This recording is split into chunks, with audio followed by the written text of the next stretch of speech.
In 1964, a milk route driver and his wife in Grand Rapids, Michigan, walked into a title office and paid for their house in full $9,000 in cash, no mortgage, no bank. He had never earned more than $6,000 in a single year, and for the first 11 years of their marriage, they lived on his wage alone. They were not given the money, and they did not inherit a dime of it. They built it, $1 at a time, with a set of habits that most American couples have completely forgotten.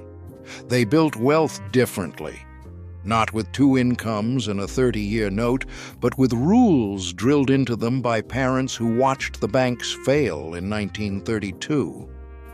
We traded every one of those rules for the comfort of a mortgage and the quiet belief that a house you owe on is the same as a house you own.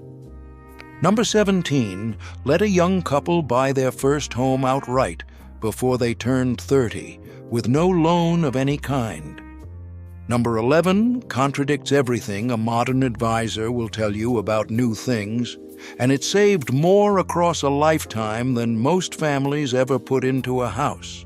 And number 2, the rule the credit industry spent 40 years working to erase, is the reason this couple held a deed in cash while their better-paid neighbors were still signing for 30 years.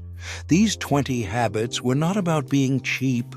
They were about being free to hold the deed instead of the debt, free to owe no man a single dollar. Hit that subscribe button. Let us count down the 20 lost money habits 1960s American couples used to buy a house in cash. Number 20. Pick the house you could finish, not the one you were shown. This was the first decision a couple made, and it set the ceiling on every decision after. The bank approved you for the biggest payment 2 paychecks could carry. You ignored that number entirely. You picked the smallest house that fit the family, then aimed to own it free and clear. A young couple in Lansing in 1962 was shown homes at $14,000 and bought one at $8,000. The salesman frowned. The wife did not care. She had run the arithmetic at her own kitchen table the night before and knew the smaller house was the one they could actually own. The bigger house was a beautiful cage with a 30-year lock. The gap they refused to borrow became the cash house they paid for a decade later. Post-war lenders had begun rewarding the larger loan with a smile and a firm handshake. They never confused approved with wise. The house you can finish is always the one the bank calls too small. Number 19, live on one income, bank the other. When the wife took work, the household did not grow by a single dollar. Her entire wage went to the house fund and never touched the kitchen. You ran the family on his paycheck exactly as before. Her check was building material, not lifestyle. A couple in Saginaw banked her department store wages for 9 straight years and never once spent them on the family. She kept her own ledger of every deposit and called it, only half joking, the house she was knitting. Friends assumed they were struggling on one income. They were quietly outbuilding every 2-income family on the block. By the 1960s, the second paycheck was being sold as the road to more car and more house. They used the second income as an escape route instead. One wage fed them. The other wage bought the deed. Before we go on, I made something special for you. A guide for people like us who still believe the old ways worked best. It's the forgotten money rules that working-class families lived by. The kind that built real wealth on a single income so you never have to live paycheck to paycheck again. But this wisdom is disappearing. And once it's gone for good. It's ready for you right now. Scan the QR code on screen or click the link below. Go ahead, I'll wait right here. Number 18, 25% down. Then they kept saving. Most couples saved a down payment and stopped. These couples saved the down payment and kept the habit running. You put aside a quarter of the price in cash. Then you simply did not turn the faucet off. The money that would have gone to a mortgage went to the fund instead. A pressman and his wife in Flint hit their down payment in 1961 and made a decision their neighbors thought was foolish. They kept saving until the whole house was covered. It took 4 more years. They closed in cash and never made a payment in their lives. Lenders built their products around that 25% number for a reason. It was the wall that kept families solvent through hard years. They treated the down payment as a halfway mark, not a finish line. The down payment was never the goal. It was the proof the goal was possible. Number 17, the starter house, bought outright. Before the dream house, there was a small one nobody had to finance. You bought a cheap, plain house in cash, even a tiny one, and you owned it completely from the first night. No payment meant the rent money was now savings. A couple in Muskegon in 1963 bought a 2-room house for $4,200 cash, lived in it 8 years, sold it, and rolled every dollar into a larger home, also in cash. They raised 2 children in those 2 rooms and never once apologized for the size. The post-war market was full of modest starter homes built for exactly this climb. They did not wait for the perfect house, and they did not borrow to skip ahead. They bought a free one and climbed from there, one cash house at a time.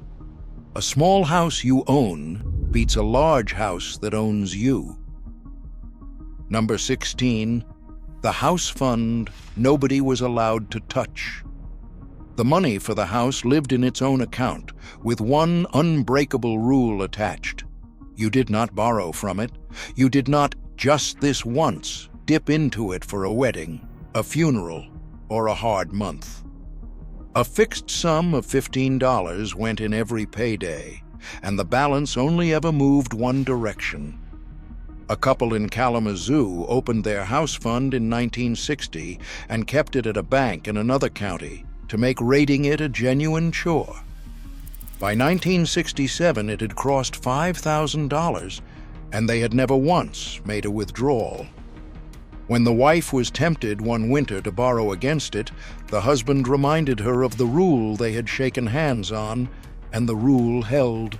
For families who remembered the Depression, an untouchable fund was not discipline, it was sanity.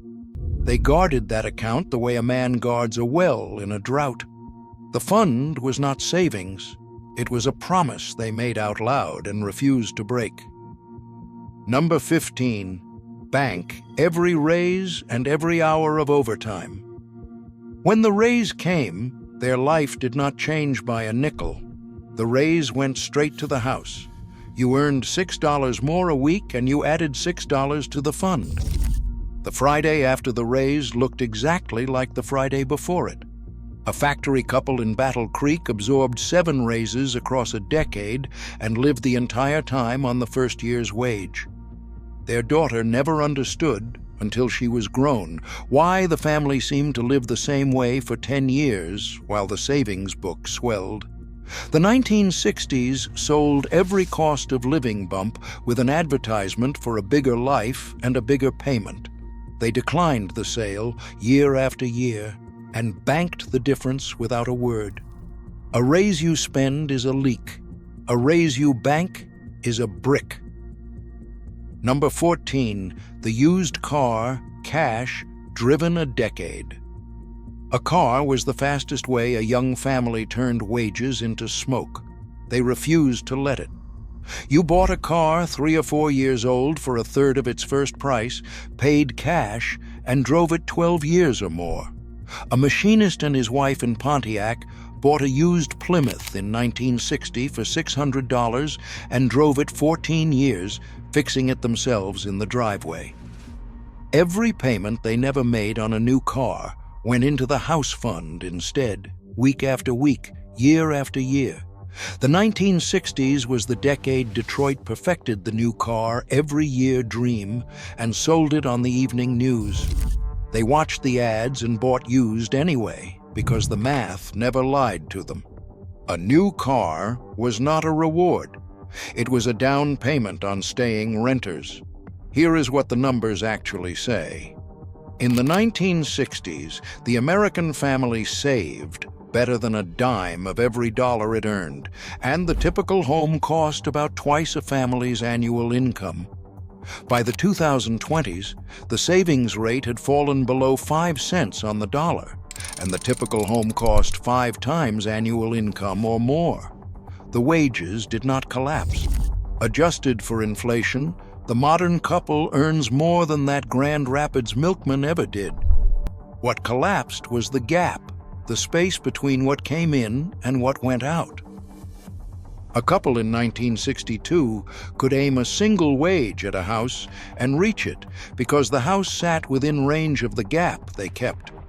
A couple today earns more and reaches less because the gap is spent before it ever forms. The 1960s couple guarded that gap like a treasure buried in the yard because the gap was the house.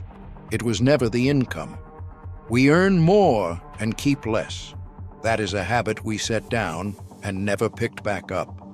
Number 13, the Coffee Can Emergency Fund. Before the house fund could grow, something had to stand between the family and disaster. $3 went into a can on the cellar shelf every single week. The furnace, the roof, a sick child. When the furnace died in the winter of 1962, you paid cash from the can and the house fund never flinched. A welder in Holland, Michigan kept his can full because his own father had lost a home in the Depression for want of exactly this small cushion. He told that story to his children every time he peeled $3 off his pay. The men and women who grew up hungry never needed convincing. The can earned no interest, and it never tried to. It earned the right to never beg and to never raid the house fund to survive a bad month. Number 12, the Christmas Club. It looked like a holiday gimmick. For these couples, it was a savings muscle they exercised all year long. You opened the account in January and put in $2 a week. 50 weeks later, you walked out with $100 in cash, and Christmas owed nobody a dime.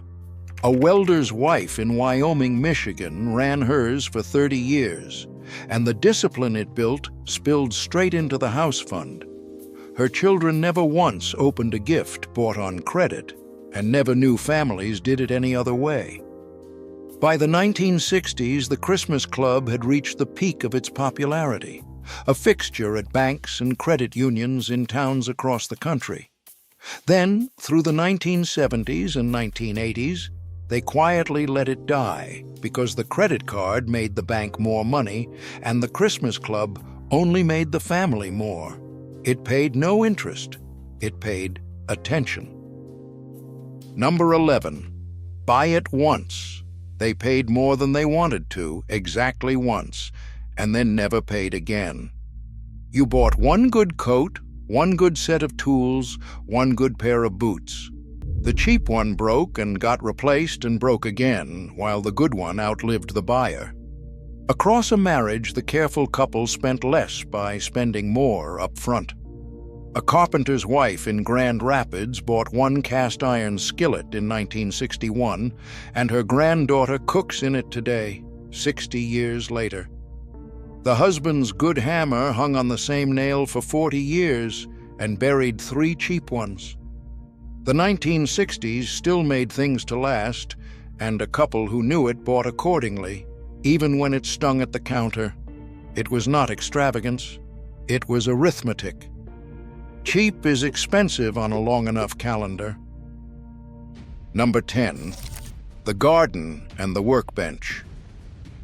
Half the family's summer food grew behind the garage, and nearly everything that broke was fixed inside it. The garden cut the grocery bill $12 or $15 a month from June to September. The workbench cut the repair bill to almost nothing. A dripping faucet meant a 15-cent washer, not a plumber's house call. The children weeded on Saturday mornings and hated every minute of it, then kept gardens of their own 30 years later without quite knowing why. Across the small towns of the Midwest, the garden and the workbench were ordinary, expected, unremarkable. The couple who kept them kept their money. It was not a hobby, it was a second income the taxman never saw, feeding the house fund all summer long. Number 9. The layaway counter. When they wanted a thing they could not yet pay for, they did not finance it. They laid it away. The store held the coat or the bicycle in the back, and you paid it down a little each week until it was yours. The day you carried it home, you owed nothing at all. A young mother in Jackson, Michigan, put a Christmas bicycle on layaway in October of 1963 and paid the last dollar 2 days before Christmas. Her son rode it for years and never knew it had been bought a dime at a time. The waiting was the whole point, and it taught the children patience the way no lecture ever could. Layaway was everywhere before the credit card buried it because the store made nothing on a family's patience. The merchant earned interest the moment patience became debt. It was not slower, it was free. Layaway charged you time, credit charges you forever. Number 8. The account across town. They opened a second savings account at a bank clear on the other side of the city, and they did it on purpose. $20 went in by transfer every payday and effectively vanished from their reach. The bank was too far to visit on a whim, and there was no card to pull money out fast. Out of sight became out of reach, and out of reach became, in time, a house. A couple in Grand Rapids started theirs in 1961 because they understood their own weak moments honestly. They had failed before, raiding a nearby account on a tired evening, and they refused to fail the same way twice. In an era before electronic transfers and bank cards, distance alone was a working family's only lock, and the careful ones used it deliberately. The account was not an investment. It was a wall around their own impulses. The best place to keep house money is somewhere your worst habits cannot drive to. Number 7. The Sunday ledger done together. Every dollar that came in and went out was written down by hand once a week by both of them at the table. You sat down on Sunday evening and entered every figure in a 5-cent notebook. Groceries, gas, the light bill, the dime for the collection plate. A foreman and his wife in Owosso kept the family ledger together for 40 years and could tell you what bread cost in 1962. The Sunday hour was not a chore to them. It was the one meeting where the marriage and the money sat at the same table and told each other the truth. What gets measured gets guarded, and a leak 2 people can see is a leak 2 people will stop. No app, no advisor, a notebook, a pencil, and a marriage. You cannot keep what you never count. Here is what the credit card actually replaced. It did not replace cash. It replaced the pause, the moment between wanting a thing and being able to afford it. In that pause, the 1960s couple did its best thinking. They asked each other whether they truly needed it. They counted the cost in hours of a working life. They waited, and half the time the wanting passed on its own. The credit card erased the pause. It put the having before the earning and called that progress. But the bill always arrived. The couple with the coffee can was not richer because they earned more. They were richer because they kept the pause, and every pause they kept was another dollar that ended up in the house. Number 6, the border down the hall. The house was not only shelter, It was put to work the day they moved in. They rented the spare room to a boarder or the upstairs to a young couple just starting out. The boarder's $12 a week covered the property taxes and fed the house fund besides. A couple in Bay City took in a mill worker as a lodger in 1961 and shaved 2 full years off their savings timeline with his rent alone. The wife cooked for one more at the table and counted the extra plate as the cheapest investment she ever made. The boarder became near family, ate Sunday dinner with them, and sent a card every Christmas long after he moved on. Across working neighborhoods, the boarder was ordinary, not shameful, and nobody thought twice about a light in the upstairs window. It was not crowding. It was a second income. Living down the hall. A house that only costs you money is a house only half used. Number 5. Whole life and the payroll bond. 2 quiet tools did the saving that willpower could not. You paid a $10 whole life premium every month like a sacred bill, and the policy built cash value somewhere too dull and too locked to raid on a weak Friday. At the same time, a fixed sum came out of the paycheck before it ever reached your hand and bought a savings bond.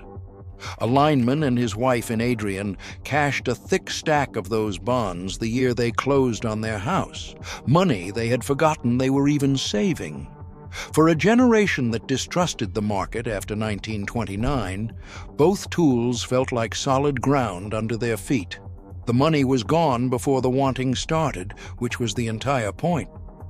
Money you never touch is money you never lose. Number 4. The Quiet Street. They bought their starter house on a modest working-class street when they could have stretched for a finer one. They chose the neighbors on purpose. The men and women on that block packed lunches, drove old cars, and did not measure their lives against catalog pages. The pressure to outspend simply did not live there.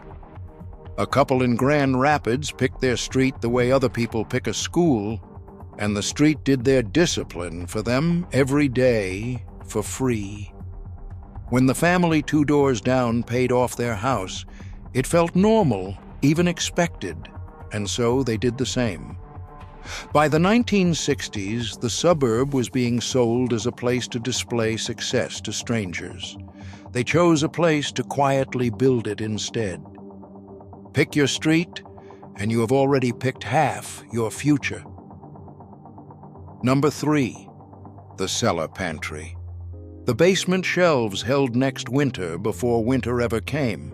You bought in bulk when the price was low and canned the garden in August to eat in February. 100 jars of tomatoes and beans lined the cellar wall in neat, gleaming rows. A canning afternoon in 1963 put up enough to feed 4 children clear through the cold. The whole family worked the kettle together, and the children grumbled and stained their hands and remembered it fondly for life. The pantry was a bet against rising prices, and it never lost. Across the Midwest, the full cellar was ordinary, not survivalist. Every dollar it saved on groceries was a dollar the house fund kept. It was not hoarding, it was buying time at last year's price. Number 2. The one-income marriage. This is the rule the title was built on. They built their entire life to run on a single income and banked everything above it. When a second income arrived, the wife's part-time work, a stretch of overtime, a small inheritance, the household did not grow to meet it. The family's needs were nailed to one paycheck, and everything above it was building material for the house. They tested every expense against one question: could it survive on his wage alone? If the answer was no, the answer was no. By the 1970s, the 2-income household was sold as the path to a bigger, fuller life. For the careful couple, the second income was never the lifestyle. It was the deed. They did not earn their way into a cash house. They kept their way into one. Number 1. Pay yourself first. The simplest habit on the list, the quietest, the one almost no couple practices now. On every payday, before the rent, before the groceries, before the light bill, they moved money to the house fund first. Some weeks it was $20, some weeks it was $5. The amount never mattered. The order was everything. They did not save what was left at the end of the month, because nothing is ever left at the end of the month. They took the house's share off the top and built the rest of their life around what remained. The husband called it paying the most important bill they had, the one no company ever sent and no company ever would. The wife called it the bill that built the walls. A couple that pays the house first, every single payday, without fail, will hold a deed in 30 years while their neighbors are still holding a note. It was not savings. It was sovereignty.